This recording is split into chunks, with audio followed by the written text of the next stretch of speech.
Ah, shaka bing, back a boom, back a ding, what it do? Holy fuck, it be Husky. Well, I think you know what day it is. It's another day in paradise, and I just had a whole thing of coffee, and it's like 7:30. I'm insane. That's okay. Everyone knows that. We got some news, but I think we got the most important news first. But yeah, I think it's a relevant story here because I'm as you guys know, I am a total sports fan, totally, and yeah, there was some epic shit that happened during the game, and I was just like, oh hell yeah.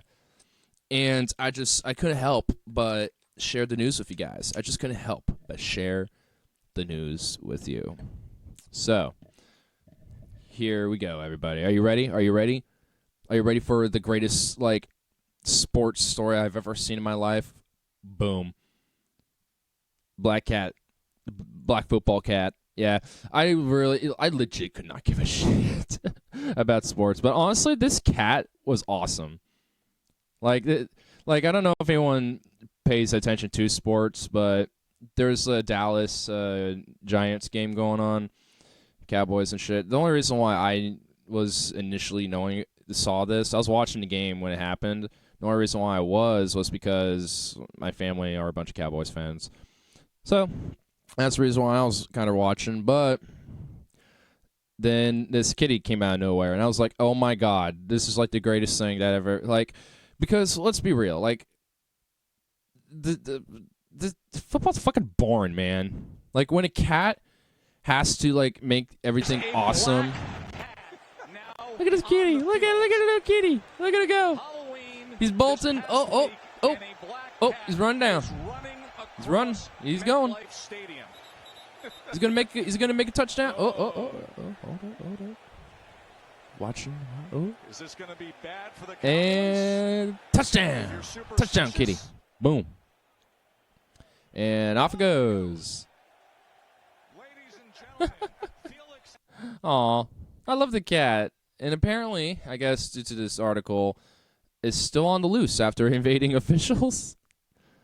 I haven't seen one glare at me from that far away before. I know he was looking at me the whole time he was out there, but things they kind of changed when the black cat came out.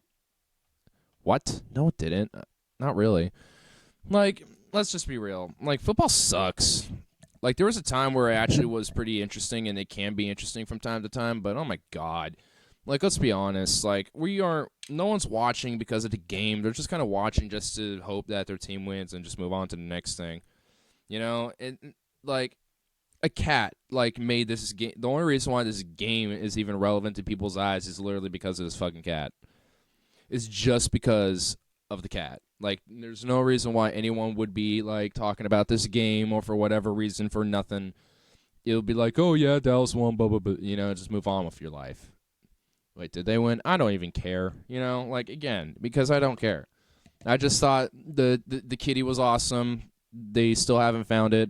And honestly, I hope someone actually gets a chance to, get the kitty and adopt it, honestly.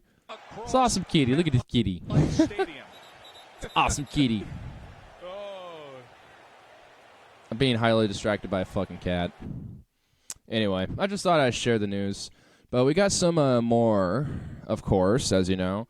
But before we do, I want to at least get a bowl out of the way real quick because this next one, I've kind of have seen thumbnails and vague idea of this next story, but I just thought, fuck it, let's just delve into it because I guess there's some angry mom with a Lyft driver or something like that. I don't know much of the context, but I do want to at least look at the story, so maybe we can get my IGNARIST take. Oh my god, I am all jitter out with caffeine. Now I'm all sweaty. I'm starting to get the sweats. 5 minutes in, we're already getting the sweats. Great, that's great. Well, I know how this IGNARIST take's gonna be. I'm gonna be all energetic. Gonna be all sweaty. It's gonna be all active. Gonna be all angsty. Oh boy, here we go. It's gonna be fun. It's gonna be enjoyable. Actually, the caffeine I got going on is like some dumb fucking limited edition pumpkin spice latte espresso that it's not like you get at a Starbucks and like they make it. It's like one you can buy from like the shelf. I was like, fuck it, I'm getting this really quick. And yeah, it tastes good. It tastes like a regular one. It's just shittier. It's just shittier than the already shitty. Honestly, this is like one of the few coffees I like from Starbucks. This is pumpkin spice latte. I wish they had it all year round. It'd be like the only thing I'd ever get there, along with like a scone or something. Anyway, fuck me. I'll say I was loading bowl and I ended up starting drinking more coffee. Oh man, what a great start. What a great start. I'm sure a lot of people are probably like, is he on like meth? Did he just had cocaine for the first time? What happened? Why is he so like bouncing off the walls? Whoa. Well, now you know it's because of caffeine. It's pretty similar to cocaine. I'm pretty sure it's not, honestly. Nicotine is. I'm pretty sure that shit's like literally like a molecule off from like an actual cocaine shit. Anyway, I'm totally digressing while I'm trying to load a bowl because I'm filling the airwaves. I must fill the airwaves so I don't get all awkward silence with my bowl loading. Come on, these things clog. So I got to find a hole. And this bowl's hole, it's on its side. Not like a normal dead center. Oh, found it. Gosh. It is just so hard to find that damn hole. There we go. Anyway, let's get into this next story now while I smoke this bowl of fun shit. But anyway, here it is. Oh, well, actually, before to do that, it will be kind of easy to get that. There we go. Boom. Angry mom's bizarre road rage incident with Lyft driver. Pastor goes viral. And blank screen. Okay. Well, there it is. Well, okay. Let's come on. Give me the news. Give me the news. What is this? What is this? What the fuck? Oh, here it is. Oh my god, look at her face, dude. This is like what I was like looking at when it came to like this is like the thumbnail shit I was looking at. But anyway, let's see what it all is. You're cute too. I'm sorry, really sorry. You are? No, it's my fault. It is your fault. Whoa, that was just instantly creepy. You're cute too. What the fuck? Okay, okay. Yeah, I know it's my fault. That's why I'm saying sorry. Eh? She thinks it's cute that her driver almost hit my kids, and she thinks she needs to take a video of it instead of apologizing like a saint. So stopping in the middle of the road is gonna help? You being a bitch is gonna help? I didn't say anything. I don't know. Calm down. Calm down. Oh my god, dude, she's kind of a psycho bitch. Dude, I can already tell that she is a psycho bitch. You could just look in her eyes. You could just look in her eyes and hear the psychoness and just like, oh my god, this bitch, oh my god, dude, I'm scared for her kids, dude. I'm scared for this lady's kids. Whoa. This is just like, dude, she's like on the verge of snapping, dude. You can tell. I mean, I don't know what's up with her life and shit, but what? The motorist is 6 advanced apology from the... Okay, well, so here, let's just look at the context here. A woman has been dubbed Kids Bop Karen, I'm guessing this lady, after a video of her angry confrontation with the Lyft driver and his passenger became an internet sensation. A YouTube video posted on Sunday shows the woman berating the driver for cutting her off on the road after the driver immediately apologized for the incident. The woman quickly turns her attention to the female passenger sitting behind him. I don't know why. Like, I mean, I don't get... Okay, from what I could tell, it's just like, okay, you're going to... Your kids almost got ran over, okay, on a crosswalk. Sounds like what you did was you ran right back into the middle of the road to confront these people. So why just like, oh my god, do you know how many times I've almost been ran over crossing the street from oblivious dumb fucks? Like, I've actually have been hit. You know, I was riding I remember the story. Like, I was riding my bike and I was just riding casually, and this dude was stopped at a crossroad and was looking back and forth, but he was looking the other way, not my direction, but the way I was going. And just started driving as I was passing him and hit my back wheel. I nearly wiped out. I didn't, but I nearly did. It like bolted me to the side a bit. I kind of drifted and skirted and then lost control for a second, but regained it, stopped myself, and then just kind of looked back as he kind of drove off, you know, because like this type of shit happens. Like, I mean, it's like, look, there are statistics that say flying is safer than driving and shit. Driving, like, dude, people are fucking crazy when they drive. Like, people are, like, there are some crazy-ass motherfuckers driving around, including this bitch. You know, I mean, I don't even know if she was driving, whatever. It's just like, some people are just not good drivers, all right? That's just how it is. You know what? You're going to have to just accept that. You know what? Like, because, look, do you think if I had my way, like, I would just let people be driving around? No. You know, there would be some people I would never let them look at a car, let alone drive one, you know, or be inside one because of the circumstances. They're so dangerous in them and shit. There's people like that out there, you know, but whatever, you know, it's just like, you know, people are going to drive around. People are going to be careless and reckless and have no, like, you know, and for those people, it's not your job to go out there, like, and fucking get on their ass. How about you, Kids Bop Karen? You really look like a fucking Karen. You're not a Kids Bop Karen. You're just simply a fucking Karen. That's just what you is. You're a Karen, all right? You're just a fucking Karen. Anyway, like, how about you fucking take better care of your kids and keep them more close to you? And they're not just carelessly crossing the street and risking their lives because they don't understand the risks and hazards from that, and make it your responsibility to watch over them and make sure that they're safe because they're fucking children and your children.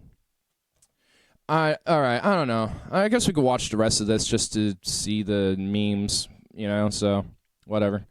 God, this lady's eyes actually, like, stare into my soul. Holy shit. It's okay, I'm sorry. He apologized. It's my fault. He apologized. Yeah, I know. And you know what? That didn't upset me. Okay, it didn't upset. Why is this? Okay. Let's just watch. But the bitch ass hoe Sorry. that told me to calm down.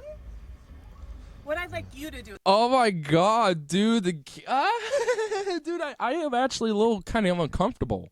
I'm uncomfortable. I am uncomfortable.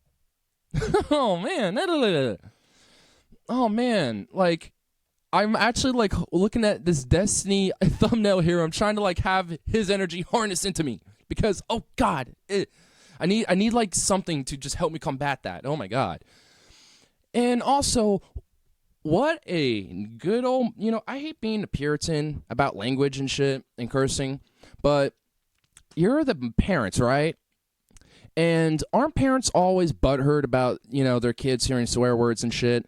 Why are you calling people, quote, bitch-ass hoes in front of your children? What a great example to set for yourself, you stupid bitch. You know why I can do all that and shit? Because I don't have kids and don't give a fuck. And it should be your responsibility to make sure they don't hear that if you don't want them to hear it so much. Because guess what? They're going to hear it. It's called the real world. People cuss. People fucking swear. People are bad-mouthy. People are impure and shit. People are going to make fucking naughty words and naughty language and naughty thoughts and naughty topics. Get over it. People are going to be, quote, bitch-ass hoes, Karen. Oh, my God. Okay, you know what? There's literally 13 seconds left. Let's just watch the last of it and call it good. Because I don't really think I have anything else to say about it at this point.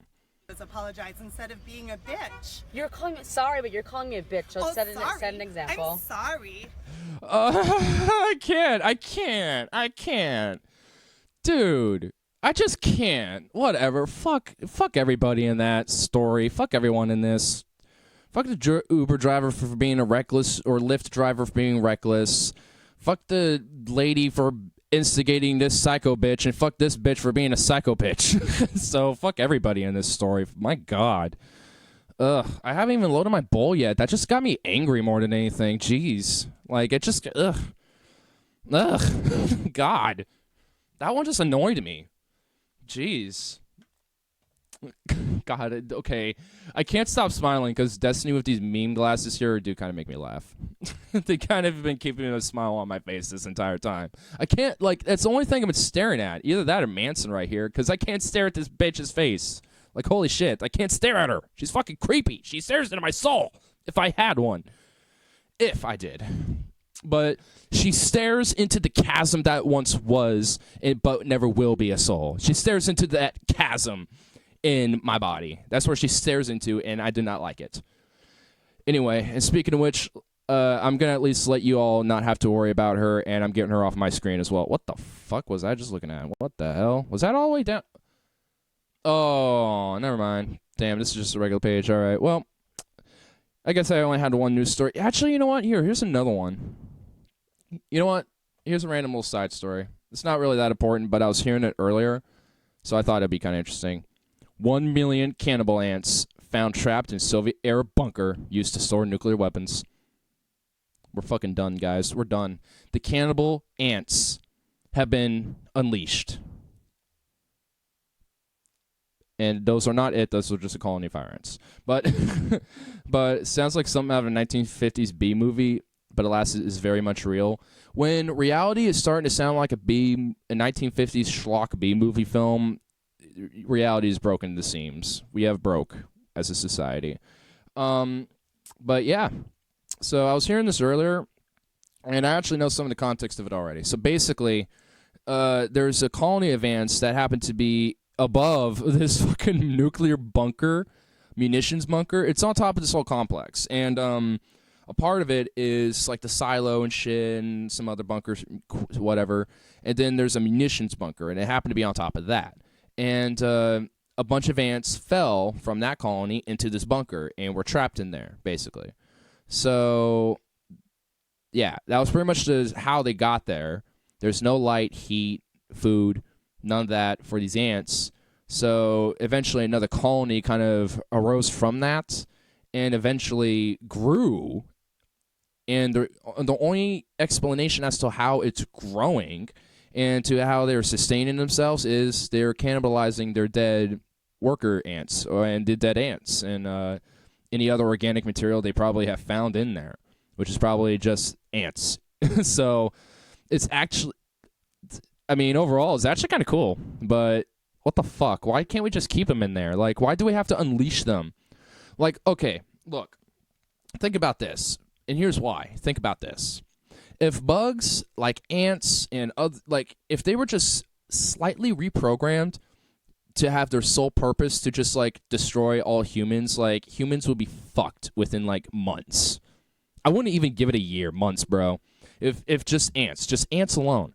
Like, the last human strongholds will be in Antarctica and fucking the Arctic Circle and shit. Like, it might have a few colonies underground in, like, the most secure bunkers ever in, like, Greenland or some shit, but that's about it. Like, I mean, we'd be fucked, man. Like, these ants, bruh, we'd be fucked. But I just thought it'd be a fun little story to kind of pop out. So, anyway. Yeah. So, anyway, back to the main page here. Now, smoke a little bit, and then we'll have more fun but sad stories, because that is the name of the game, right? Actually, you know what? Let's pull up a video. I have a few videos here. You know what? Let's pull up. Ah! Whoa! Oh, man, I think I fucked up. Oh, no, I fucked up. All right. How do I make sure? Oh, studio mode. Where is that? Boom. Hell yeah. Okay, just make sure shit's working. Okay. I got nervous for a second. I thought I broke stuff, but let's just do the studio mode. It's actually easier. Because I got my real side on one end, and then I got regular shit. I mean, I only have one screen, so that's kind of... I just need to do that now. I'm just leaving it on there. Anyway.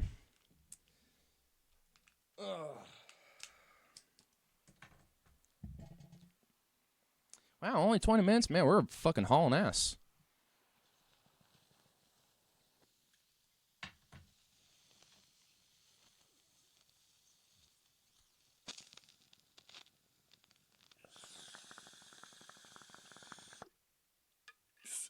Hell yeah. I like that. I like that.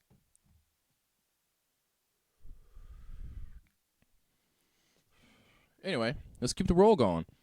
So, transition. Boom, bitch. Boom, bitch.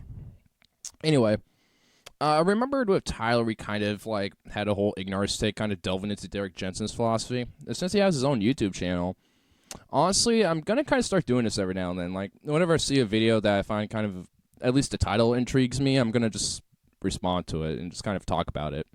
And these little IGNARIST takes. So, just kind of also get, his own channel name out there and stuff like that. So, just more publicity for him, basically. That's kind of why I'm doing it. But, yeah, I thought overall I'd just check out his content either way and just kind of respond to it and stuff because I find his philosophy very interesting. So, let's delve in to Derek Jensen. And to find his channel, it's right there, deep green video. So, boom. Boom, bitch.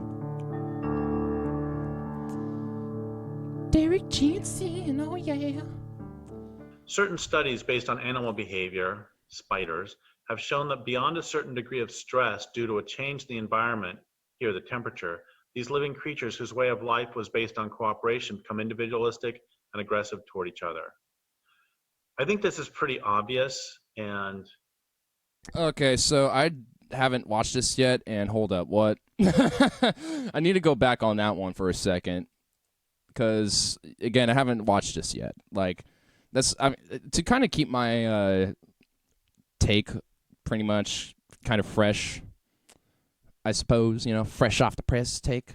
I watch these just kind of going in blind, but maybe I shouldn't do that because, whoa, I need to process that. Well, hold up. Here, spiders, have shown that beyond a certain degree of stress due to a change in the environment, here the temperature, these living creatures whose way of life was based on cooperation become individualistic and aggressive toward each other. I think this is pretty obvious, and... Okay. I think I got that now. All right. Simple thought experiments show it. So pretend that you go to the bank, and you're standing in line at the bank, or the grocery store, doesn't matter, and you will just stand in queue.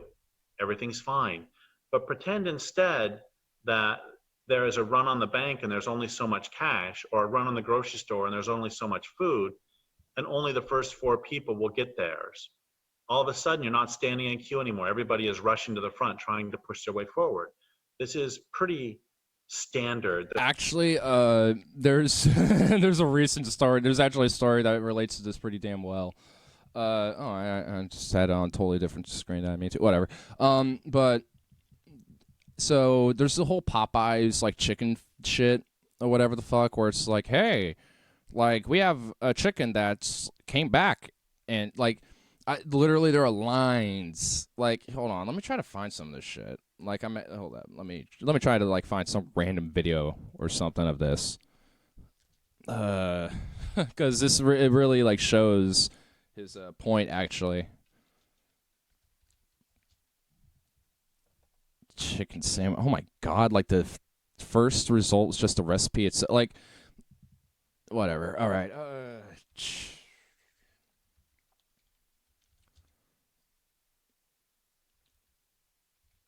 Jesus, I'm getting recommended like ASMR now, dude. What the hell? Go away, ASMR. I don't care. I just want to see the.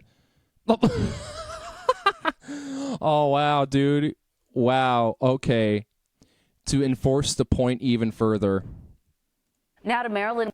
Man stabbed to death in line for Popeyes chicken sandwich. Wow. Oh, shit, dude. Wow. Well, that confirms that notion. Yeah, like, because, like, you're standing in the queue for, like, I was doing this early at the grocery store, man. I just came back from the store, like, 2 hours ago. And straight up, dude, that shit, oh my god, it's a long-ass queue. But, yeah, you're fucking fine, because you got your goods. They're not out, If anything, you might have forgotten 1 or 2 things. And I know I did. I forgot, like, potatoes and shit. So, there's, if anything, you might forget some stuff. But let's switch it around a little bit. Let's say, you're trying to go to the bank and trying to get all your money out because there's like a recession happening. That happened in 1929, by the way, in October.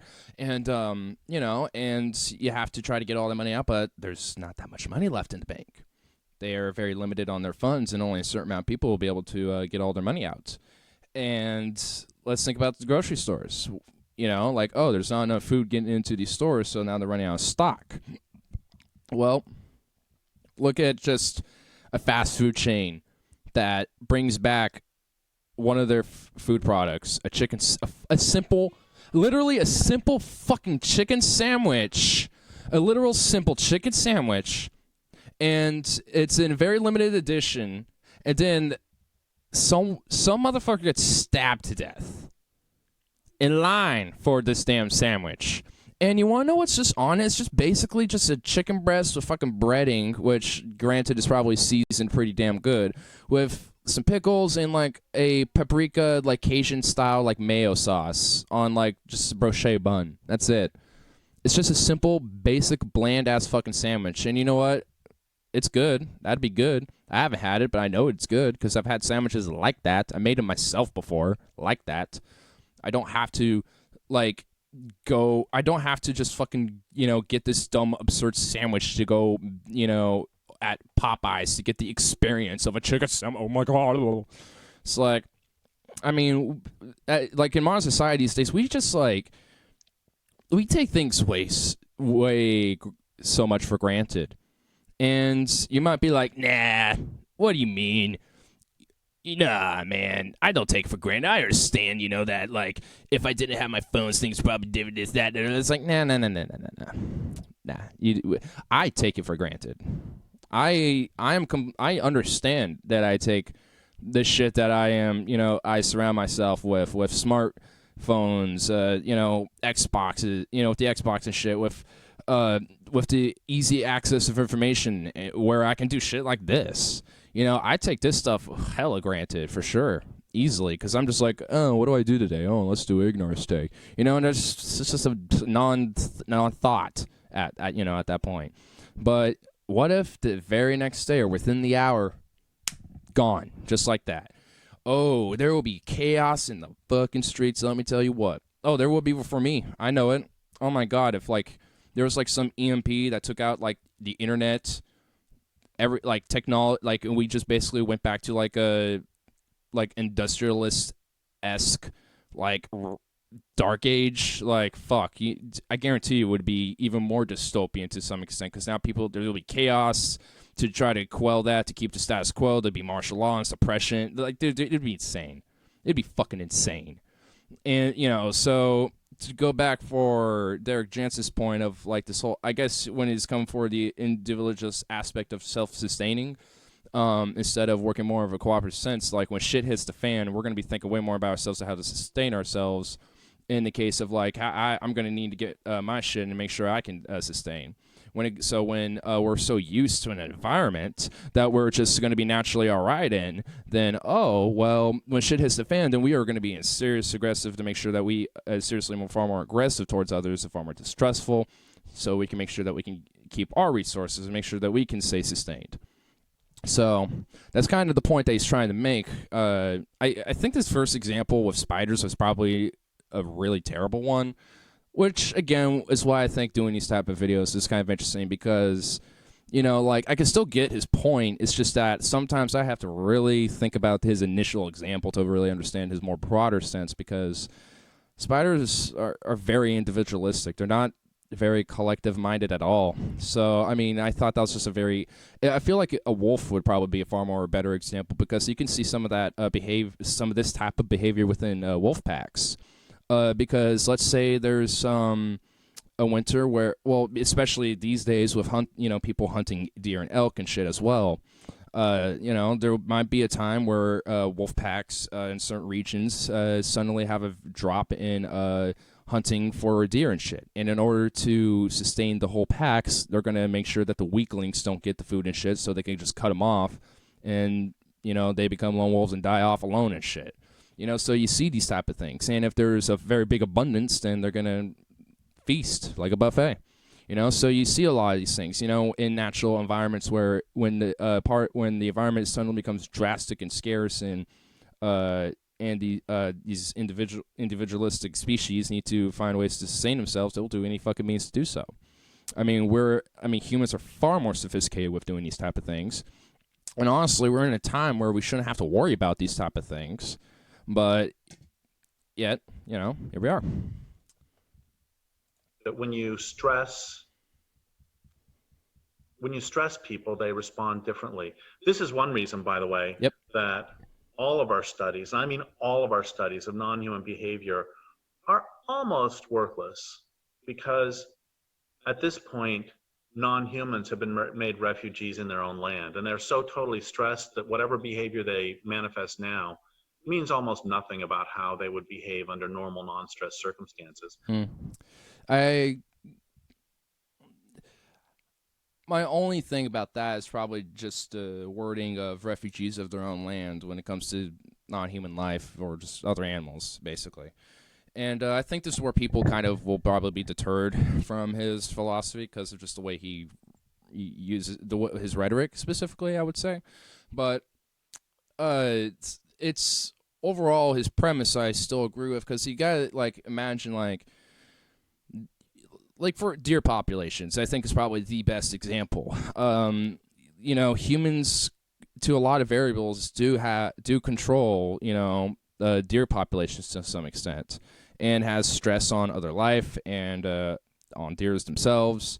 And you know, and there's kind of artificial balance now, instead of, you know, like the more primitivist ways of a more natural occurrence and shit. Because you know, like, if there's an overabundance of deer and shit, obviously it's going to make to put the stress on human life, but also other life as well on a higher level, because deer will get ran over by cars more, and that causes more damage to, you know, human artificial buildup of our societies and shit, and also will cause a lot of food sources for other animals to die off, and other animals potentially not be able to get the same amount of food sources, et cetera, et cetera. It goes down the list. There's different variables. And same if there's not enough deer, because then other animals and other life might not be able to find these same food sources, so then those animals might have to go for other resources and other food sources, like humans too, by the way, with things like cougars and shit. So there's an artificial balance of stress that is put into this type of thing. I mean, I don't even think it would be the best example, but it's the best one I could think of right off the top of my head. But either way, it is, I think, something that is definitely like seen a lot these days. I think it's kind of rare to find, it's rare to find just a naturalistic occurrence of this type of stress. I'm sure there is, but it, like, I mean, in the oceans too. I mean, you know, you don't even see a naturalistic stress on the environment there anymore. Like, the oceans are filled with fucking microplastics on top of just macroplastics at this point. Like, there's fucking fish and shrimp and other micro life that literally has plastics inside them and shit. Like, for fuck's sake. Like, I mean, you know, there's so much unnaturalistic stress put into it that it's kind of hard to put in what variables are. You know, I mean, obviously we know specific types, but like, at the end of the day, we can't just base it off that alone because of all the other unnaturalistic variables that are put in place into it. I mean, if you did sociological or psychological studies of refugees fleeing the panzers in World War II Russia, what would that tell you about their behavior at home under normal circumstances? Almost nothing. And how do we expect for it to be any different for non-humans? I mean, I've been really cogitating lately and ruminating on the fact that prior to the conquest of California, the early Europeans, even as late as the gold rush, would be talking about, quote, troops of grizzly bears that would walk down the street.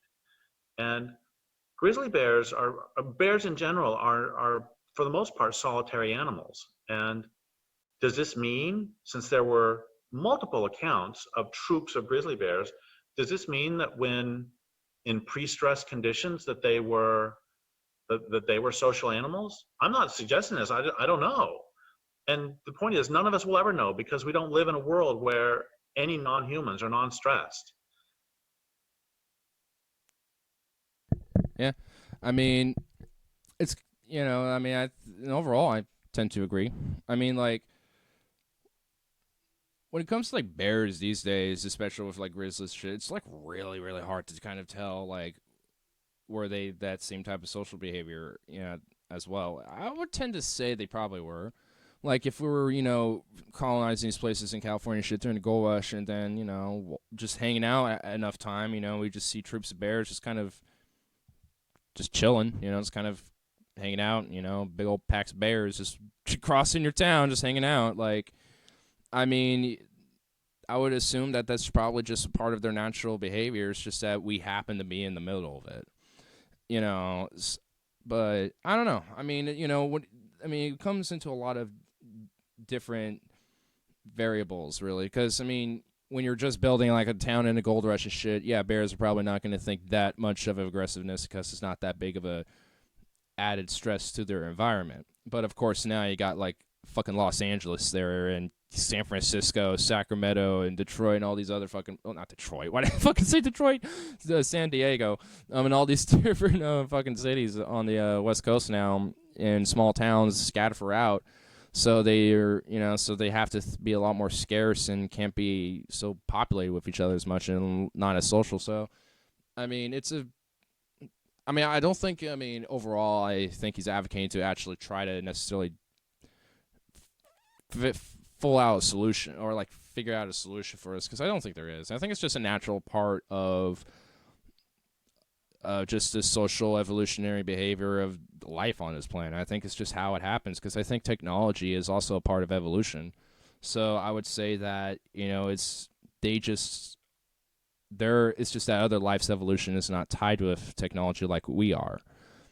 So while our like organic evolution might not be evolving as much anymore, our technological evolution is. And with other life, it's still organic evolution kind of happening for them.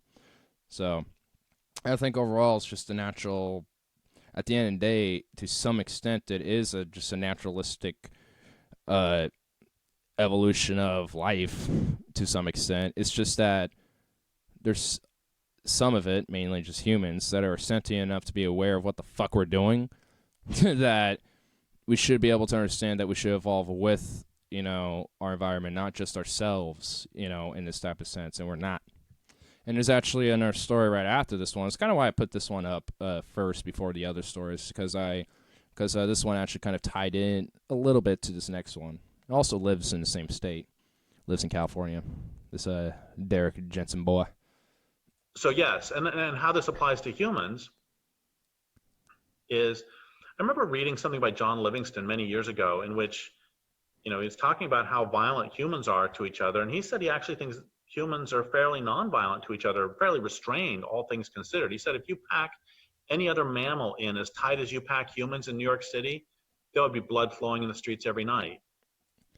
I actually tend to agree with that a little bit. I really do. Because, like, I've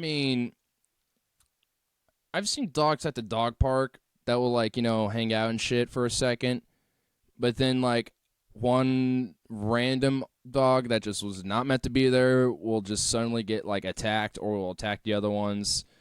Like, that type of shit will just happen on a daily occurrence. Like, fucking mice, I guarantee you they will do similar shit. I mean, they kind of coexist in these type of environments with us. It's just like, fuck. Like, if you, like, other animals would easily, be killing other mammals and shit, without any cause or effect. Humans are so fucking restrained in comparison to other life. Like, there's, like, Paul's Ego from Pessimist Productions on Deep Fat Fried, he, kind of describes it as, like, we have a little bit of chimp and we have a little bit of bonobo, basically. And then I like to think that there's a lot of humans that tend to try to, reach into their inner bonobo these days, more so than their inner chimp. But that inner chimp wants to always come out, because we're still fucking primates. We're still fucking an ape species, It's just that we're a very sophisticated one. But that doesn't mean that we're just an ape brain that is just with added sophistication. We still can't forget that we're still fucking ape brains. You know, we still can't forget that. So, I mean, you know, it makes total sense to feel like there is a part of us that is kind of like that, you know, to some variable. I don't think literally our brains are built like that, but I mean, you can see where a lot of the similar social behaviors of both animals, bonobos and chimps, you know, kind of are correlating into us. Because bonobos, you want to know how they solve fights? They have orgies and shit. Like, they jack each other off and stuff, you know? Like, in chimps, they'll just rip your arm off and then, like, literally, like, bite your balls off and then, like, gouge your eye out with their thumb and then, like, literally rip your heart out with, like, its foot or some shit. You know what I'm saying? Like, chimps don't give a fuck. They'll rip you to shreds. Like, savagery, you know? Like, so, like, they're, you know, humans are, like, I mean, I think it just goes to, like, the whole Popeye story I looked at earlier. Like, I mean, I think that really kind of also, ironically enough, kind of proves how restrained we are. Because, you know, imagine how many times people could explode on people over some small shit like cutting a line at, like, a Popeyes line or some shit, you know?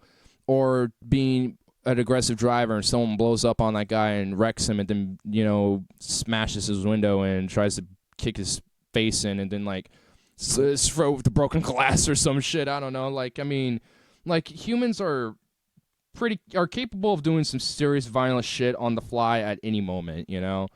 I mean, be honest with yourself. There's not a time that goes by, maybe not like a day, but like, you know, a week or maybe a month or so, or give or take or whatever, that you're like, this motherfucker just needs to be fucking killed. You know, it's just like, you just get that death rage, you know, and that urge, but not that you like will like consider it or actually act on it. You know, 99%, like 90% of people usually don't. But, you know, it's a part of our, like, it's just a part of our behavior as humans that like, there is an aggressive, tribalistic part of ourselves. I mean, I think it's definitely something that can be evolved, you know, because I think just merely talking about the fact that we can change from those type of things is proof of that you can. But beyond that, I mean, it is just a part of our human behavior. And I think to get closer to trying to move forward from this type of behavior, not like away from it, but at least try to like adapt it into a better way, you know, of expression, I guess, you know, however you want to describe that. You know, I think that would be the best way to move forward with something like that. But I don't know. I think we've kind of gotten all we needed out of Derek Jensen for this video. But I like how he just still looks like he's out of like 2002, you know, recording this off like a Dell 1998 camera or some shit. You know what I mean? Like, I kind of like how he keeps that like classic-esque, you know, YouTube video style of content. You know, I like that. I definitely do. But anyway, let's get into the next. Here, let me get rid of these other ones here and get to this one. But let's move into that kind of key link story here. So this is kind of about California and shit. But as California burns again, I don't think it's again. I think it's just been consistently burning for years on end now. Representative Rocana calls for PG&E to become publicly owned utility. And I actually agree. Say what you want about Rocana, whatever.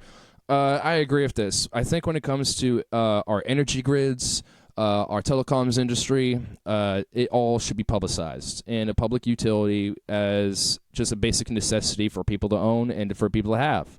Well, not own, but, you know, to have as a, you know, something for themselves.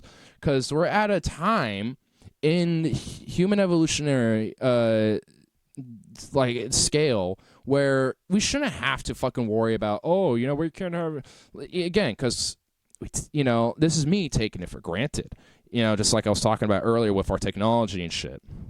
And, you know, it's like if we are able to have these things, it should just, you know, and most of the modern world can, you know, even homeless people can at this point. Like, they have like phones that, you know, they, you know, find ways and loopholes to get internet and service and Wi-Fi and shit and set some stuff up for themselves. Like, that shit happens. And, you know, because we're at a time where it's pretty easily accessible, even if, you know, a lot of the easy roads into it are not accessible to you because you have to do the privatized, you know, internet service provider like Xfinity or CenturyLink to fuck you over so they could get more profits. Profits. Yeah, and by the way, fuck PG&E because, you know, a part of the reason why there's a lot of fucking wildfires that are happening. It's not just because there's been droughts and shit, though. That has been one of the main key variables because of like necessarily extracting water out of the reservoirs and shit and all in these other variables. But because PG&E is notoriously shit. They're notoriously shitty with how they treat their lines and treat their customers and shit. Like, I've been hearing, I can't remember any specifically off the top of my head, but, like, PG&E has completely, like, fucks over everybody in California with this shit. And not only that, but their lines that go from random towns and shit, because there's just, like, total blackouts in California because of this, when there really shouldn't. There's places that have blackouts that shouldn't because of these fires. Because PG&E doesn't give a fuck about maintaining these lines. Like, if you go into, like, these lines in the middle of the forest and shit, they're, like they're propped up by, like, plastic wraps and, like, you know, bolts holding it up and shit. It's horribly poorly maintained. They don't give a fuck. They just care about that bottom line. This is why it's fundamentally a problem when you have healthcare, telecoms industries, our energy grid, all this shit, our infrastructure. When it's all privatized, then you get all these entities only giving a fuck about the bottom line and how to make the profit, and don't actually care about, you know, if it's actually up to quality standards, so, you know, they don't burn down or collapse, you know, poorly and shit, or there's no problems, or at least very minimalistic. They don't care about to make sure that it is at least to a basic quality for people to just have and shit. So, so when we have a public internet service, it's not like some 2G slow bullshit. It's like some new state-of-the-art 5G next grade technology that we're fucking advancing with. Like, there needs to be serious investments in this shit. I mean, for fuck's sake. I mean, and you wonder why the United States is, like, looked at as the world's Florida and a laughing stock, and people look at Trump as a laughing shithead joke. It's because they're a part of this whole status quo of just wanting to keep the fucking bottom line for the oligarchs and the corporations and shit. Because this is what they do. They don't give a fuck. They will literally let a whole fucking state burn just to make a profit. And, you know, and with all these, like, I've noticed, like, headlines be like, oh, no, we get LeBron James and Will Smith had to leave the rich family, like, multi-million-dollar homes. I don't give a shit. What about, like, the thousands and thousands and thousands of fucking, people in these random small ho-bunk communities that lost everything, and PGE and many other private industries fuck them over, and the insurance companies revoke fire protections and shit conveniently as these fires are happening, so then they have to basically get the run end of the bill, and then all these small-town communities are basically in indefinite debt because of a fucking natural disaster they had no control over. Fuck this shit. I mean, fuck this system. I mean, man, I like this type of shit makes me want to collapse, and I do to some extent. I really do, because, like, how else are you going to get, like, shit in check unless you have grocery stores having no food, unless you have people having no internet service, unless you have people not have the ability to have power. When most people in the modern world don't have this shit, oh, then they'll get into fucking action. Oh, then they'll start realizing, oh, we took things for granted, and maybe we should actually get out in the streets and actually kind of fucking do something about it. Because the status quo, even for a whole bunk, poor, low-income person, is literally intolerable at this point. Like, even with the Obama administration, if you were, like, really, really poor, at least it was somewhat tolerable, quote-unquote. Because that's all that the status quo really, at least at the end of the day, cares. As long as that the populace is not, at that line where they're going to revolt and do like a coup against the status quo, they don't care. They can teeter around it. They can play around with that little line, but they're not going to care at the end of the day. As long as that bottom line is kept going, they don't care if they're, happy complicit or very disgruntled about it. As long as you keep making their bottom rungs higher and bigger and fatter, they're okay with it. Anyway, I just really wanted to just talk about it mainly because of this headline, because it's the premise, because the headline is the premise of why some of this is such an issue. I mean, there's another article right here. I could have done a double with it, honestly, but I just, I mean, I guess let's read some of the article. Big ass interview here. Okay, well, let's see what's. Okay. Extreme runs of up to... if this is transcript, it's probably just here. Oh, my... This is Democracy Now!, democracynow.org, the War and Peace Report. I'm Amy Goodman with Nermeen Sheikh. Extreme winds of up to 60 miles Okay, per yeah, it's just a hour transcript. caused new fires to erupt across Southern California Wednesday, prompting tens We'll of listen to this thousands for a to second. evacuate. The blazes are just the latest in a spate of climate change-fueled fires threatening the state.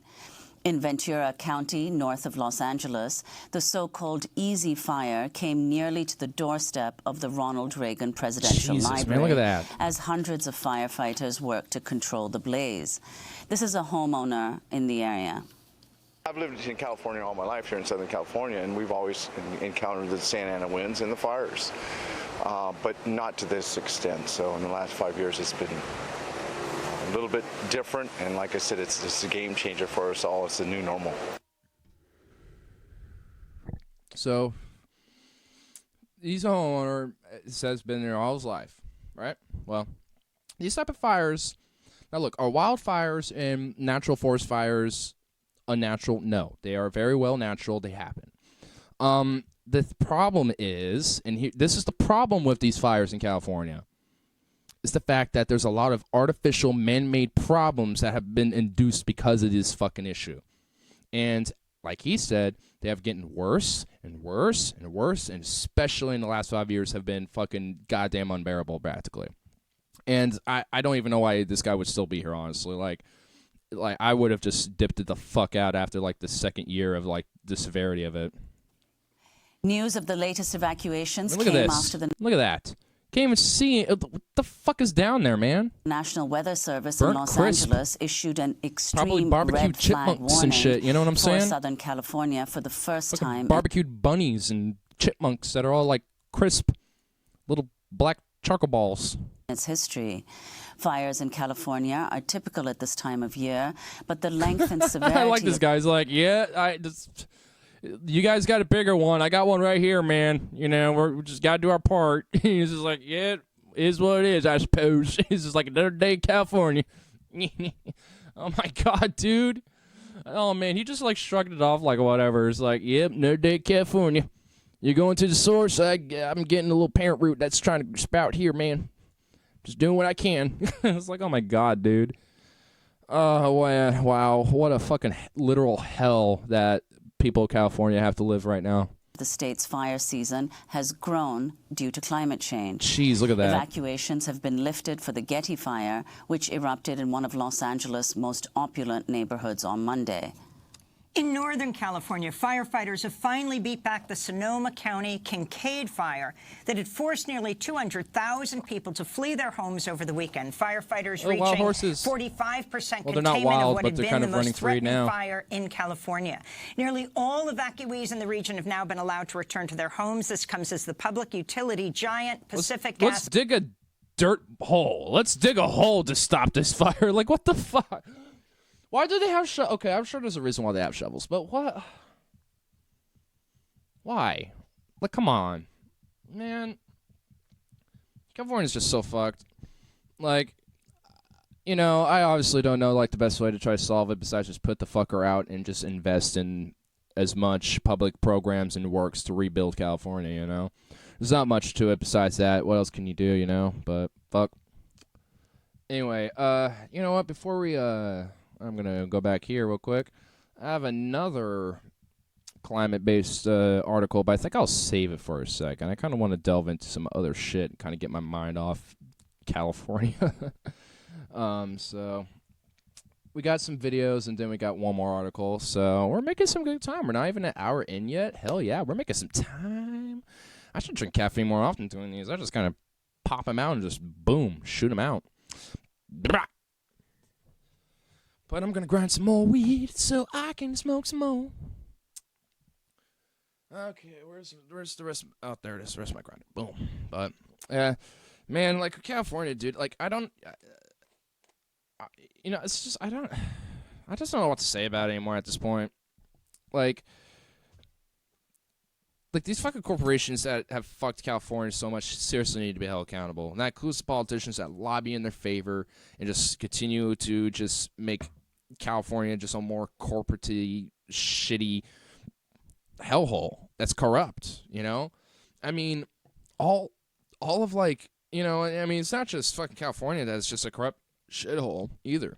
It's just, I mean, it's like one of the rest of the other 50 states that are. Like, I mean, it's like, oh, California's so corrupt, but not my state. It's like, yours is too, and if anything, it probably is just as, if not worse. You know, like, I would say, like, the corruption in Oregon, for example, is probably not as bad. You know, same with Washington, not as bad, still bad. But, you know, places like Kansas, Kentucky, yeah, I'm sure they're probably just a little worse. Just a little. No offense, people of Kentucky and Kansas, but I mean, literally the whole, like, trickle-down economics mentality of, like, Reaganomics and shit was tried in Kansas, and it literally flopped. So, like, it was a literal tremendous failure. It was a horrible experiment that should have never been done. But anyway, whatever.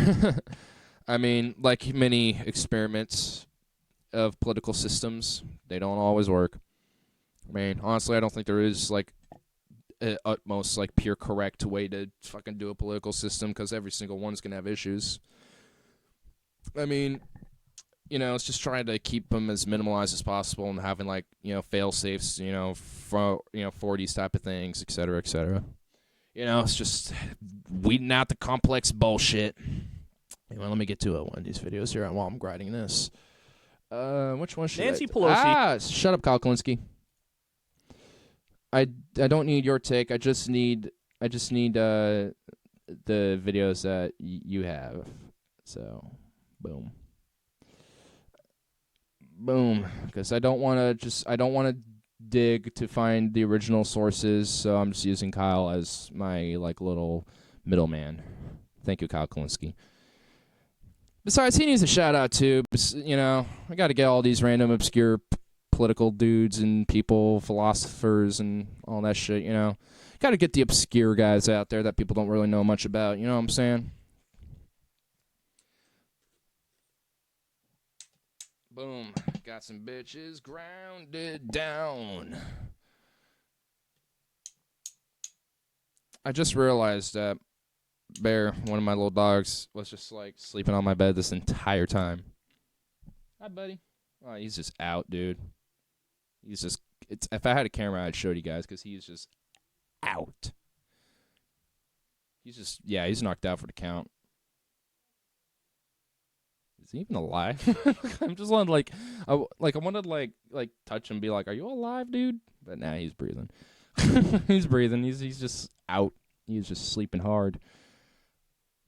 I've rarely have ever seen a dog just, like, sleep hella hard like that. Damn. Anyway, weed has been grounded. Let's look at this video as I load my bowl of schmokets. So, which one should I do? You know what? I'll do the Nancy Pelosi.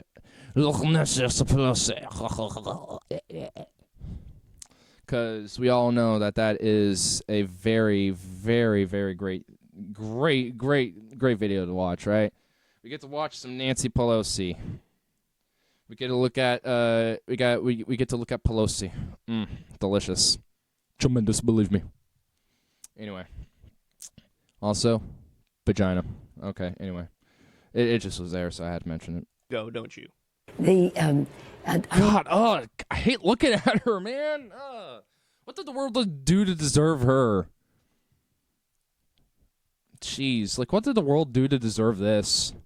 Not a big fan of Medicare for all. I mean, I welcome the debate. I think that we should have health. Well, guess what? You're losing the debate, bitch. Like, I love this, like, I love this gaslighting that these corporate Democrats love to fucking do. It's just like, oh, you know, I'm in favor of the conversation. I'm in favor of the debate. You know, because I'm just not too sure about Medicare for all, so we should continue the discussion. You know what that is a dog whistle for? That is a dog whistle for, I'm not in favor of it because that would undercut the insurance company's profits, which also undercuts my profits because I lobby in their favor. So that is what that means. So if anyone says that they're open to discussion about it, they can go fuck right off. If they're just not going to be like, hey, I'm for it, hands down, just full stop, then they can fuck off. Now, if they want to talk about how we implement a universal healthcare system and a single-payer system to cut this fucking atrocious, cancerous, parasitic middleman that's basically just a mafia in disguise, then, like, I have no interest. I don't. Like, if we're not going to discuss about how we, have a single-payer system and how we can implement it in the different types of ways that can be implemented for something like that, because Canada has a different way of doing it than the UK. The UK has a different way of doing it than France. France has a different way of doing it than Germany. All of these different countries have slightly different ways of doing a universal healthcare system, and that's where the debate should be had, not if it can be even done. Because guess what, you stupid bitch, you stupid old wretchness cretin. Guess what? Most of this country is in favor of this, and also it's cheaper. It is fundamentally cheaper than our current system. We're wasting so much GDP, so much of our own taxpayer base on a wretched, gross system that doesn't even work, where there is panels, literal wait lines and waiting times. I have fucking family who are having to wait on fucking surgeries and shit now because of, wait lines and the insurance companies having to approve it to see if, it's viable or not, which I can guarantee you it probably won't, or there will be certain caveats and, expenditures that would have to be made. Like, they don't give a fuck. These type of arguments of like that booty judgment, like Medicare for all want it, or just weasel words of like Warren shit, like, oh, I'm in favor of it, so we should do things like, look at the copays and look at this and look at that, but not actually talk about the real ways to implement it, because we should do this and do the tax, blah, blah, blah. It's just like, you can't fucking say it. You just can't say it because you're not for it. If you can't say it, you're not for it. If you cannot just simply say, I am for a universal healthcare system, full stop, that's it. And no caveats, no nothing, no buts, no ifs, no nothings. If you cannot just simply say that, then get the fuck out of politics at this point. But no, that's the status quo. So however you need to, continue the status quo, you gotta push it. So I get it. You're just literally an old guard that's been there since Bill fucking Clinton. So I don't know. It's just how it is, I guess, right? Can't vote her out, right? Yeah, no. Care for all. I think that the Affordable Care Benefit is better than the Medicare benefit, but we have invited advocates for it to testify in Congress, in the Ways and Means Committee, in the Budget Committee, in the Rules Committee, being respectful of the point of view. But it is expensive. No, it's not. Our system is more expensive, you stupid bitch. You stupid insurance lobbying peddling fuck. Oh my god, I want to scream so bad. Oh my god. It's just Jesus, man.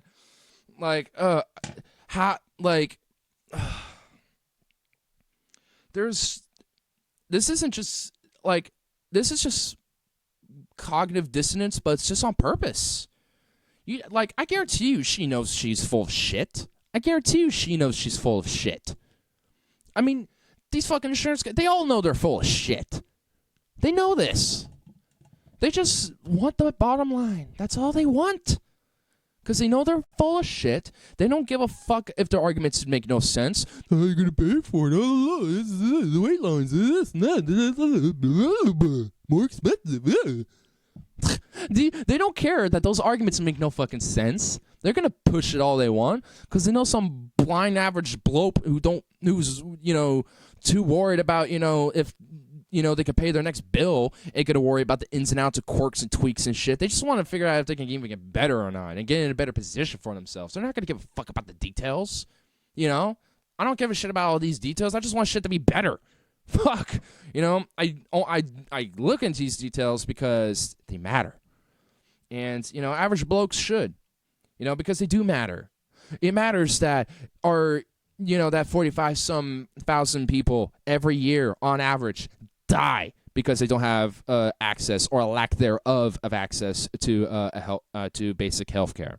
And that there are millions and millions of uninsured Americans to this very day, and more were even more uninsured due to Trump's pullbacks on the current healthcare plan. And you know what? I have so many problems with this current healthcare system because it's not a single-payer system, for one, but it was fundamentally better than what we had before.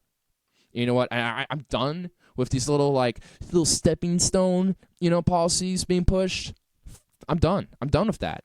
I don't want someone who's going to be doing willy-mouthed milk toast. Let's do some simple little steps and call it good. I'm not. Nah.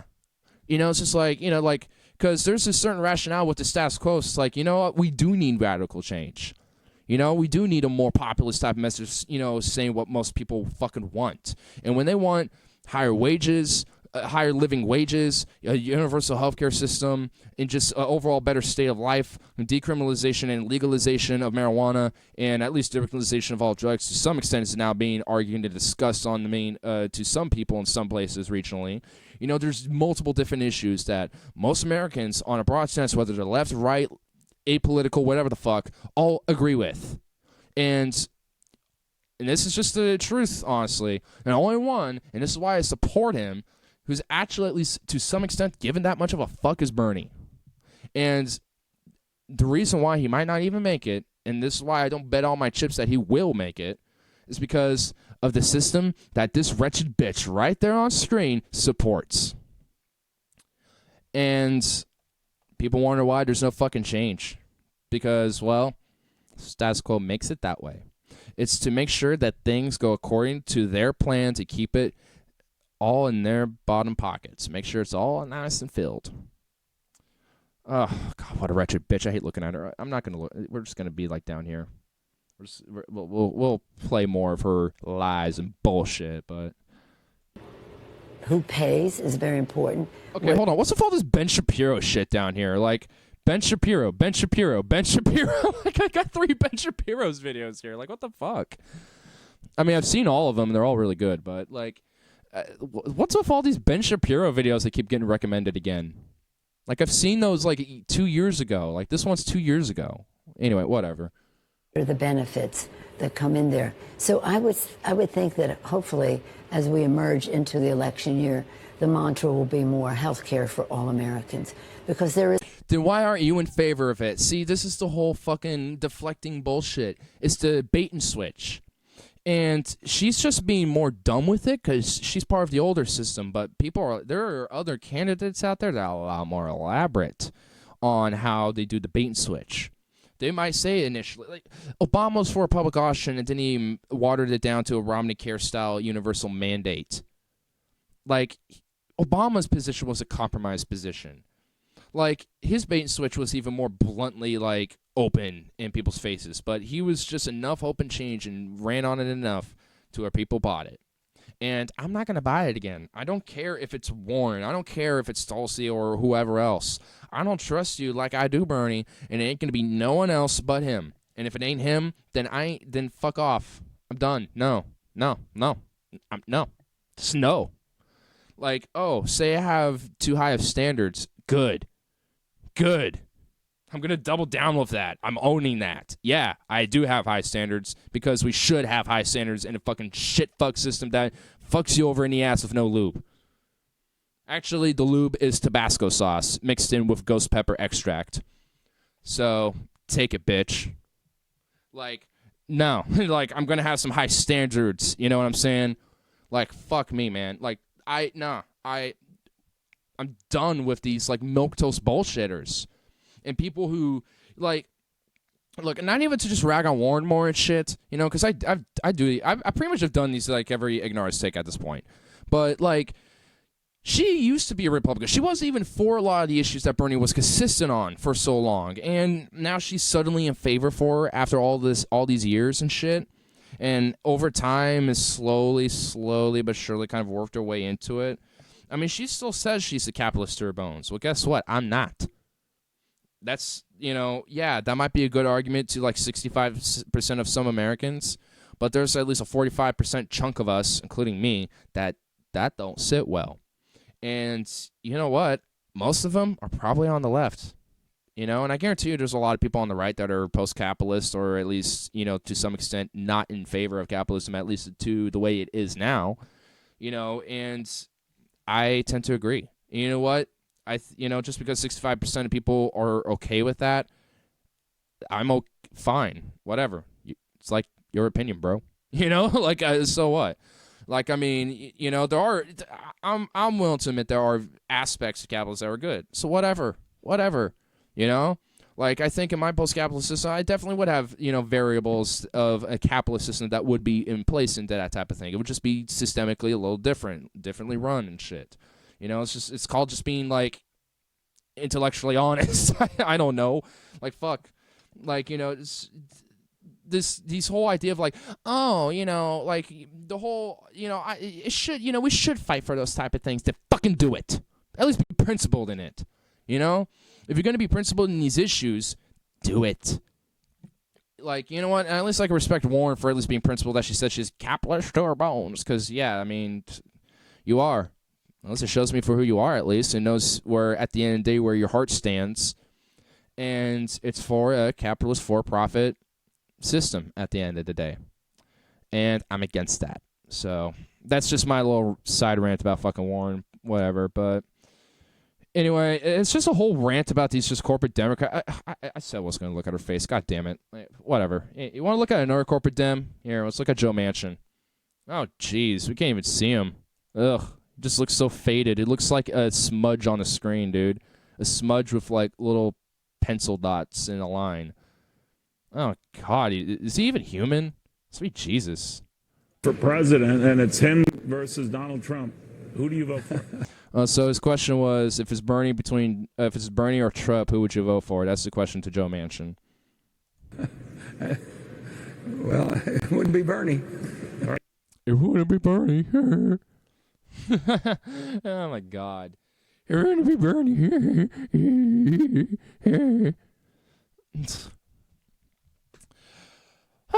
You wonder why the Democrats are a failed cause, and they're a lost cause, and they should be seen as that, and why they rigged the fucking game against him. They did it in 2016. They have and still are doing it to him now. And if anything, they're probably doing it way fucking harder. Look how many candidates they have on the primaries. They have, like, there's random people that I don't even know are running. There's, like, Bloomberg, and there's some dude like Sestak or whatever the fuck. That sounds like a dystopian, like, one world corporation grand government or whatever the fuck. He sounds disturbingly creepy. Like Sestiak or whatever the fuck. I don't know what his name is, and I don't care. Like, there's just so many random candidates. Yeah, Beto O'Rourke dropped out. Oh, cool. Tim Ryan dropped out. Whatever, you know. It's like, guess what? There's still, like, plenty fucking more that need to be done and gone and out of there. Because the more that they're on our stage, the more likely that those might have random, obscure primary wins for states, thus making the primary more contested. And when it's more contested, it goes into the second round. And in this primary season for the Democratic primary, the superdelegates have control in the second round. And if they have to go into the second round, superdelegates have control over the vote.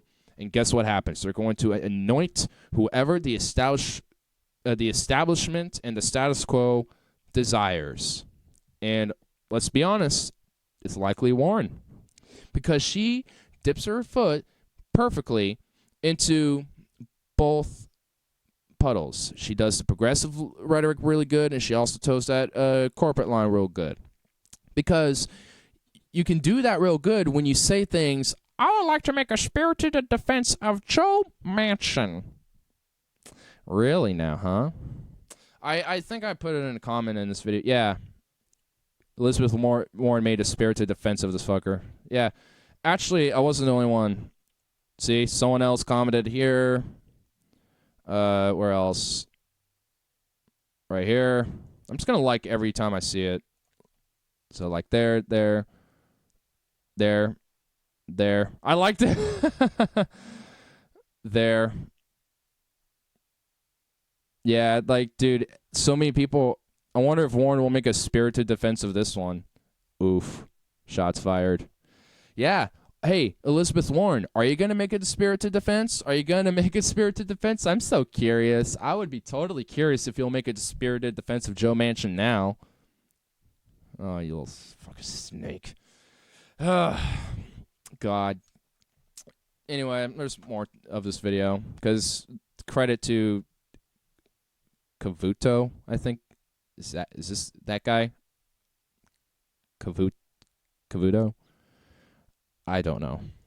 He actually kind of presses him a little bit. He's like, well, I want to know the answer. He's like, I kind of want to know.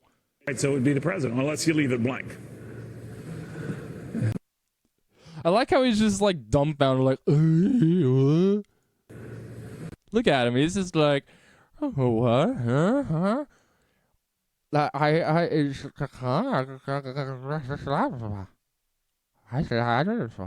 What? It won't be Bernie, though. It won't be Bernie.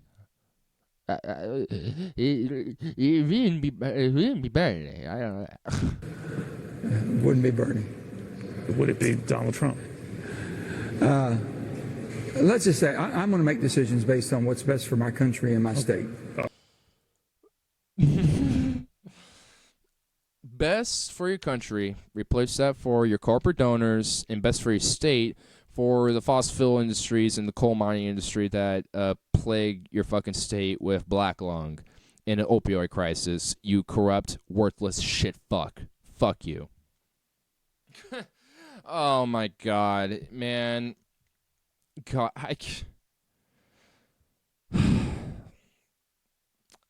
honestly, I can't stop thinking about Elizabeth Warren every time I think about Joe Manchin now, because that fucking quote, "Let me make a spirited defense of Joe Manchin," always fucking gets to me.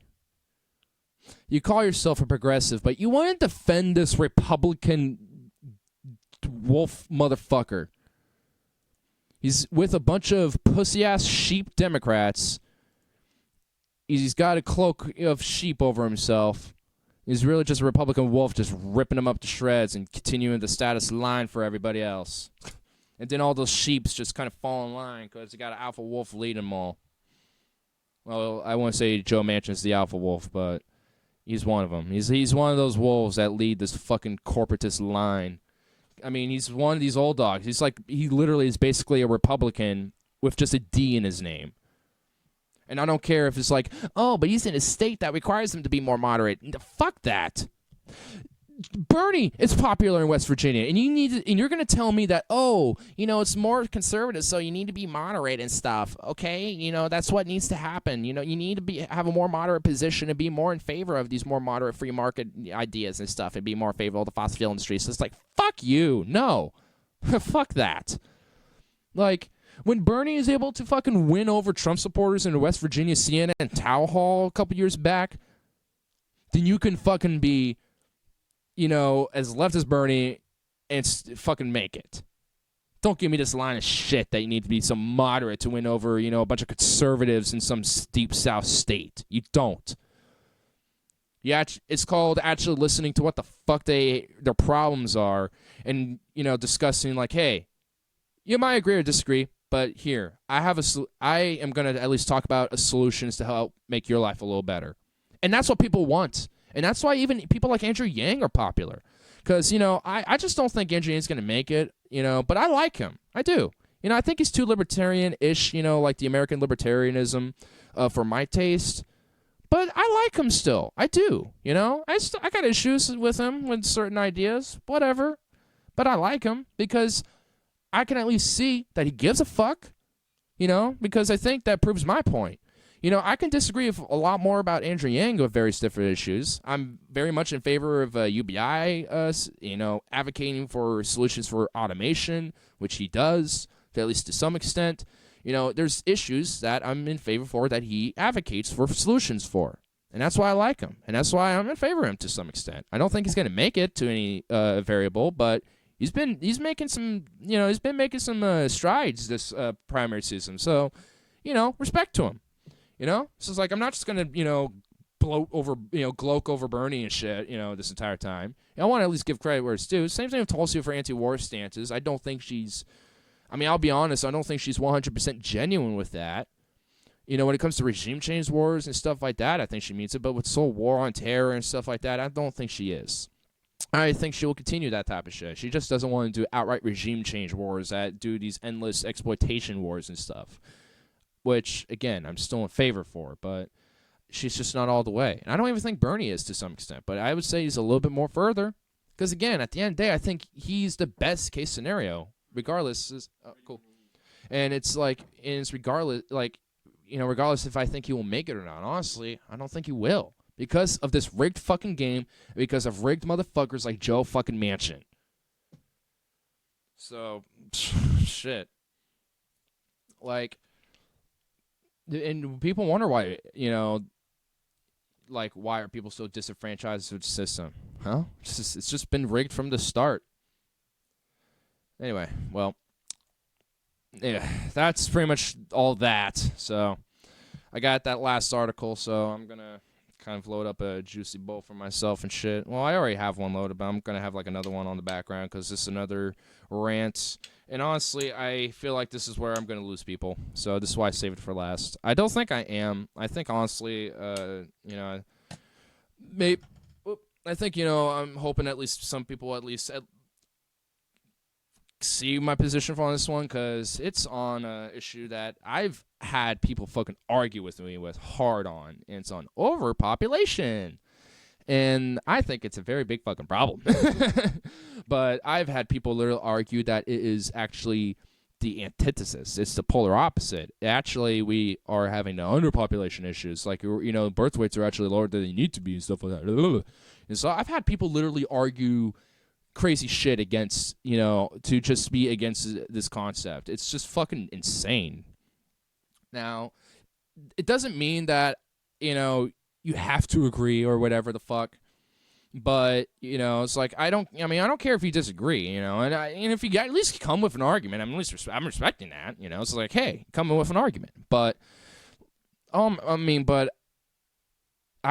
they all just kind of come from this more emotional, reactionary background. I mean, again, it's whatever, you know, but let's at least just hear my case. But let me smoke my bowl real quick. I'll at least pop the article up because, I mean, straight up, even like when scientists are starting to kind of talk about it as an issue, then you know it has to be a fucking issue. I know that seems like some, like, what is it, informational bias, you know, but I mean, climate scientists and, you know, like, they're meant to study, like, variables and predict, like, do these hypothetical predictions and hypotheses of what could potentially happen due to variables that humans are doing in natural world. This is all what basic science is.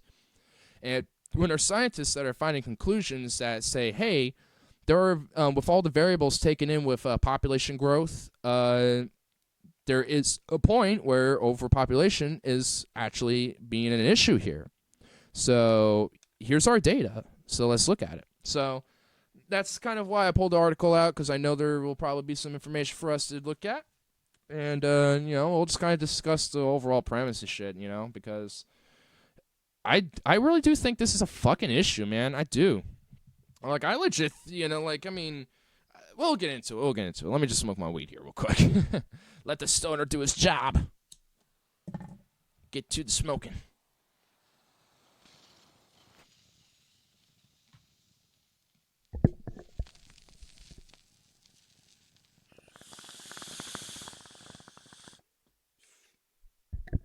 Because you can't see me, I'm at least going to let you hear it. That bong grip ASMR. I mean, low-key it probably is, honestly. Anyway, let me get to the main screen. Boom. Boom, bitch. All right. Earth needs fewer people to beat the climate crisis, scientists say. Now, I just wish I could have a face of me looking really shocked right now, because, yeah, but I don't. More than 11,000 experts signed an emergency declaration warning that energy, food, and reproduction must change immediately. That's not going to happen, though. 40 years ago, scientists from 50 nations converged on Geneva to discuss what was then called the CO2 climate problem.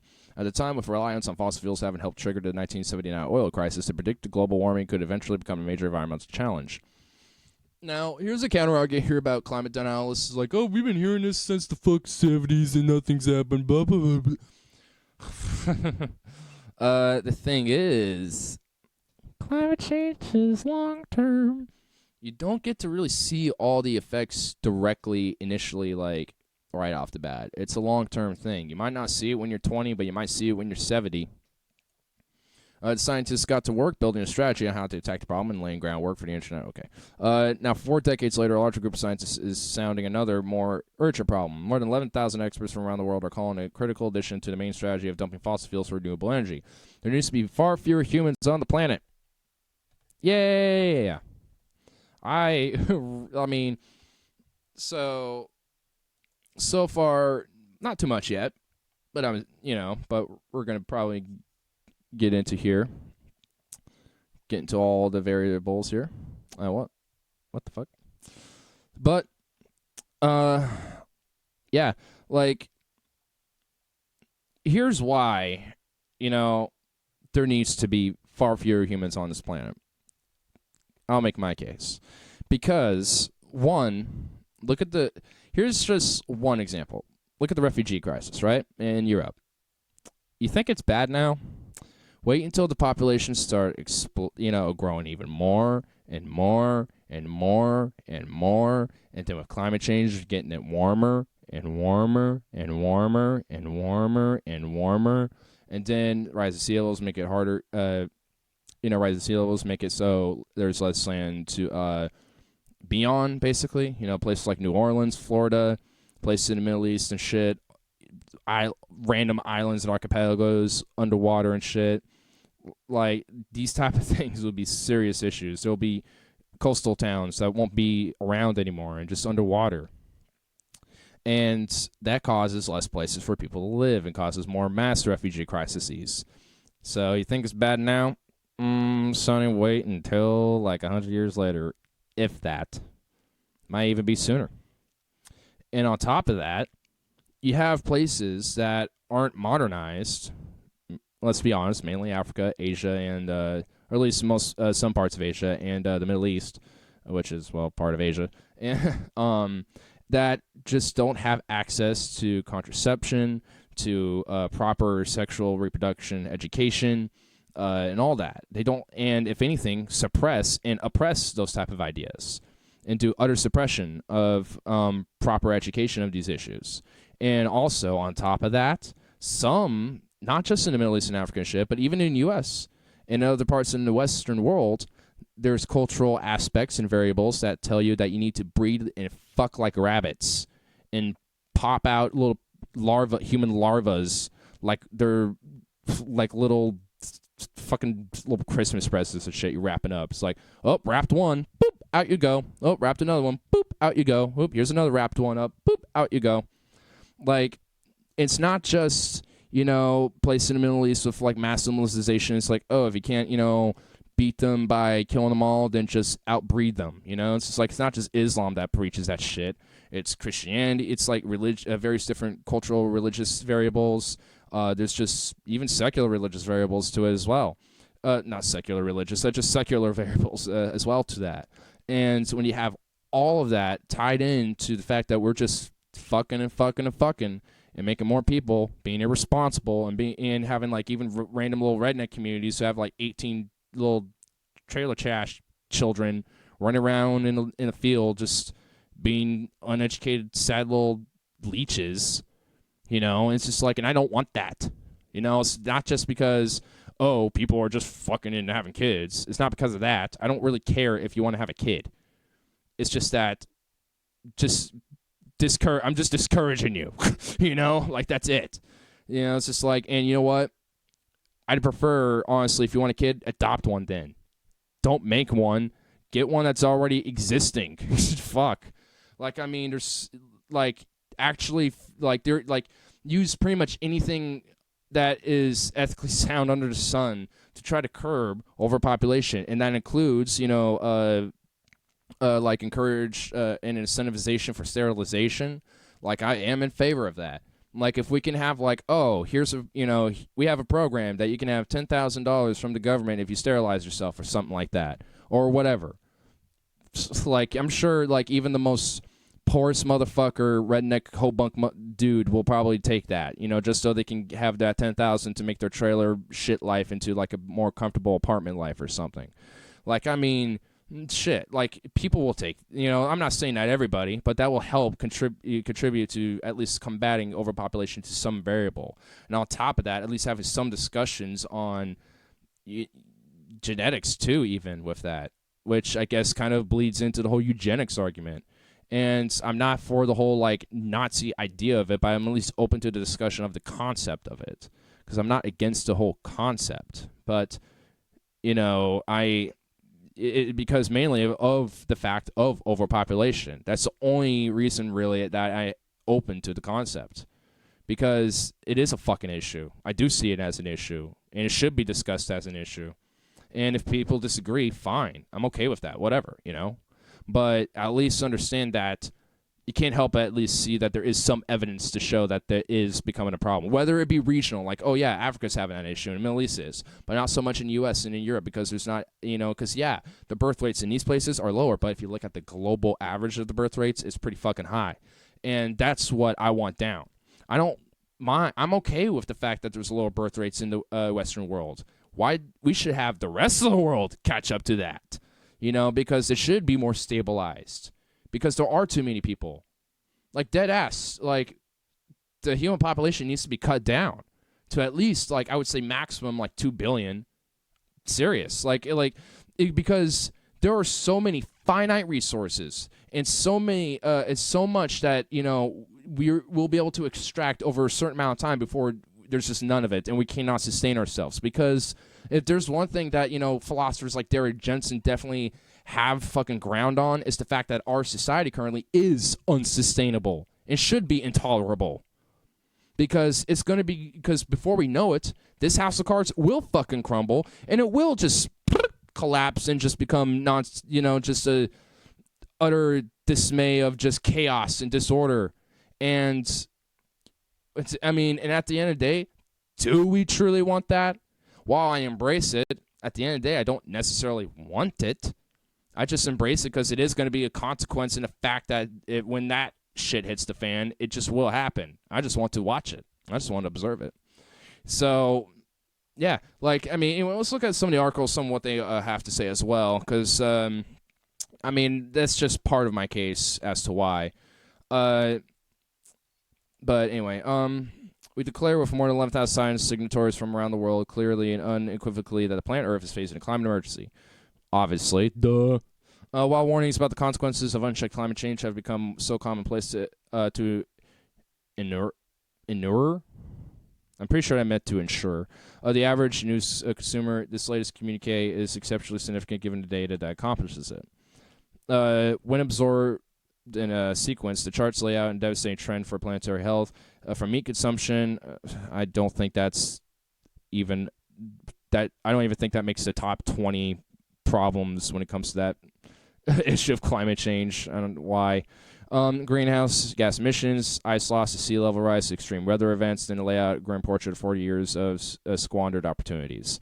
And scientists make specific calls for policymakers to quickly implement systemic change to energy, food, and economic policies. But they go into one step further, into the politically fraught territory of population control. It must be stabilized and ideally gradually reduced within a framework that ensures social integrity. The problem is enormous, yet the signatories still manage to strike an upbeat tone. I don't know how. For all the lost chances progress is being made, they contend. We are encouraged by the recent surge of concern. Governmental bodies are making climate emergency declarations. School children are striking. Ecocide lawsuits are proceeding in the courts. Grassroots citizens movement. School children, come on. I mean, yeah, it's good that even children are becoming aware of this shit and are educated enough to be like, hey, the environment's fucked up, and I'm growing up in this shit. Like, my entire life, it's going to be basically this fucked up environment. Fuck you. You know, like, I totally get, you know, why there's kids coming out in droves, you know, in these protests. Grassroots citizen movements are demanding change in many countries, states, and provinces, cities, and businesses are responding. The report, however, comes one day after President Donald Trump, the former procedure was withdrawn. Yeah, whatever. Yeah. That's also, yeah, I mean, again, the reason why Trump did that, because status quo. Status quo needs to be maintained. And that makes the bottom line for these fossil fuel industries more profit. That's why. They don't give a fuck. Like I said from earlier with California, they'll let a state burn, let a whole region burn so they can make a profit. They literally will let the fucking world, topple over and collapse if they can make the short-term bottom line. Because they don't care. That's how it works. It's just how the system's played. Yeah, yeah. Oh, shit. Life is like a hurricane. Down, out, boom, boom. Oh, my God. I kind of want to play that song now.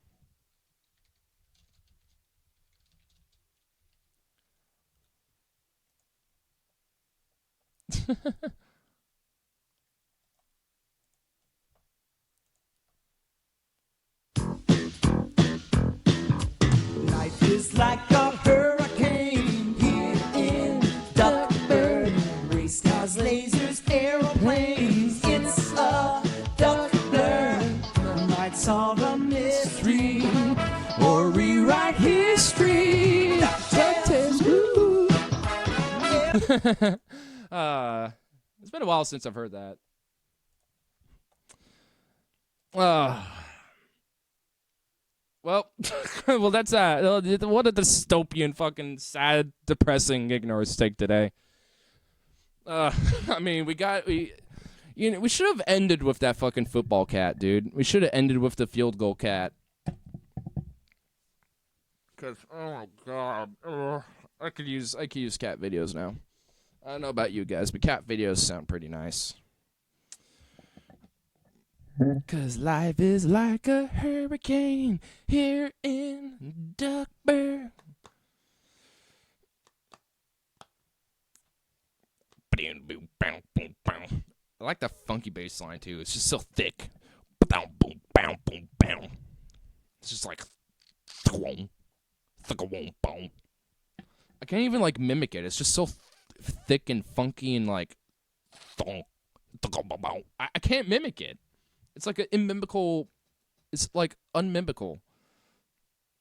It cannot be mimicked. Whatever the word for not mimicking, like whatever, whatever. I don't know what I was doing there. But yeah, fun little ignorance take. I kind of wanted to go over some other shit. Like I had like an idea to maybe go over like some of Warren's healthcare copay fucking video thing. I couldn't. I want to take. I was trying to take a break from her, but I couldn't help myself but bring her up anyway. I mean, cause even like TYT's got their heads so up Warren's ass and shit. It's annoying. Like I just like. It's like no matter like it's like can no one take any form of Warren criticism? Can like no one take any of it? It's just like if it's just like do we have to toe the line of Warren now? It's just like geez. It's like I mean, you gotta learn when to call her out when she's fucking wrong and obviously wrong on some bullshit because she is on a lot of things, way more than fucking Bernie, and she's just ugh. Here I go. Could not, can't help but bring her up again. Anyway, it's whatever. Load my last bell forward. This is a nice, beautiful stream as we kind of, do an overall collection. And for the whole like little Derek Jensen commentaries, if you find them interesting, let me know because I might keep doing them if those sections of these ignorance takes end up being positive. So yeah. Man, I'm still pumped up on that fucking caffeine. I think I made a mistake, but I got some meatloaf I'm gonna get.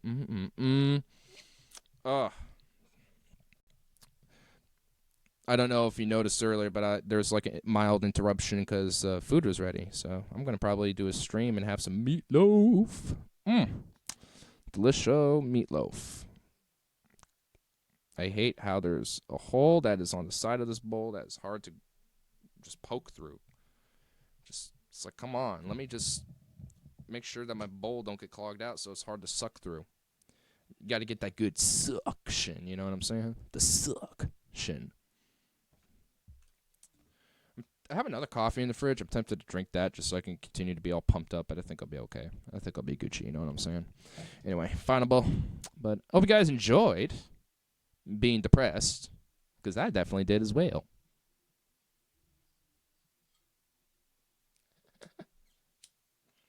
Robert just popped back in, but he was looking for Bear, but he happens to just be hanging out in my room. Oh, now he's awake.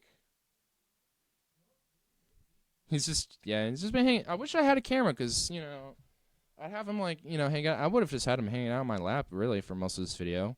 Just be like, oh, I need to calm down. All right, Bear. Hi, buddy. You know, it's like, hi, bro. Ugh. My God. Anyway. Hope you guys enjoyed. I'm going to smoke this last bowl now.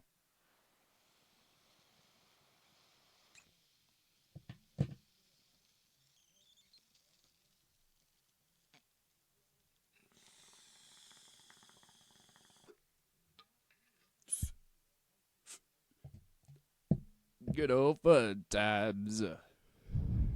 'Cause it's a Duckblur.